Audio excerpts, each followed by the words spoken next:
পাইছে 80 জন। কয়জন? 80 জন। বলেন না সুবহানাল্লাহ।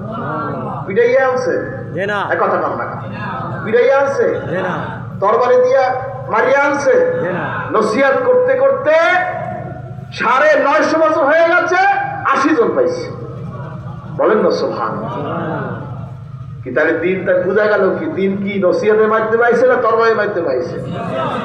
রাসূল পাক সাল্লাল্লাহু আলাইহি সাল্লাম মক্কা শরীফের 13 বছর জিন্দেগি, মদিনা শরীফের 10 বছর, নবুয়তি জিন্দেগি 23 বছর। এই 23 বছরের 13 বছর মক্কা শরীফে ছিলেন, বাকি 10 বছর কোথায় ছিলেন?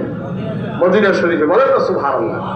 রাহমাতুল লিল আলামিন মক্কা শরীফে যে ছিলেন 13 বছর, তখন তিনি কোনো যুদ্ধ করে নাই, কোন কাফেরের সাথে জিহাদ করে নাই, যুদ্ধ করে নাই, শুধু দাওয়াত দিতে রয়েছে। কিছুদিন গোপনে চলছে, পরবর্তী প্রকাশ্যে।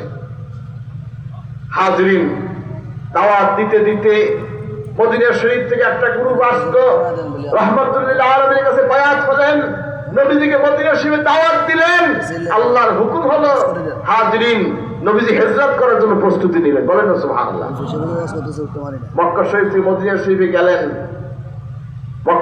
মদিনা শরীফের সকল মানুষ নবীজিকে ইস্তেকবাল করলেন, গ্রহণ করলেন। প্রথমে মসজিদে কুবা প্রতিষ্ঠা করলেন, তারপরে মসজিদে নববী প্রতিষ্ঠা হলো। বলেন না সুবহানাল্লাহ। সুবহানাল্লাহ। হাজরিন, আবু আইয়ুব আনসারী রাদিয়াল্লাহু তাআলা আনহু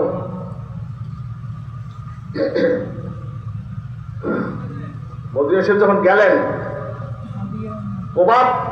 কুবা পল্লীতে যে কাজে নবীজি ছিলেন, এর পরে যখন মদিনা শরীফে আসবেন, তখন সবাইটা হুজুর আমার বাড়িতে আপনি যাবেন, সবাই বলছে। নবীজি বলেন আমার উট কাসওয়া, কি নাম বলেন তো? কাসওয়া যেখানে বসবে সেখানে আমি যাবো। বলেন না সুবহানাল্লাহ। দড়ি ছেড়ে দাও, উটের রশি ছেড়ে দিল। নবীজি উটের পিঠে, সকল সাহাবায়ে কেরাম উটের সাথে সাথে যাচ্ছে। উট আস্তে আস্তে হাঁটে, আবার দাঁড়ায়, ডাইনে তাকায়, বামে তাকায়, আবার একটু একটু হাঁটে, আবার ডাইনে তাকায়, বামে তাকায়।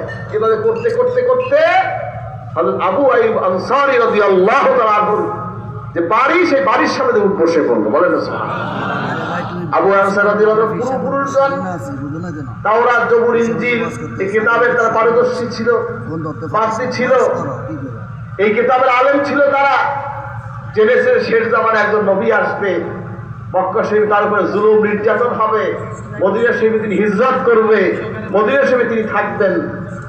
হাজরিন, তিনি আপনি কি বলে তামার পাতার মধ্যে দলিল করে রেখে গেলেন যে সেই মুহাম্মদ সাল্লাল্লাহু আলাইহি ওয়াসাল্লাম যখন আসবে তার কাছে এই বাড়িটা হস্তান্তর করবে। সুবহানাল্লাহ। আসতে কইলেন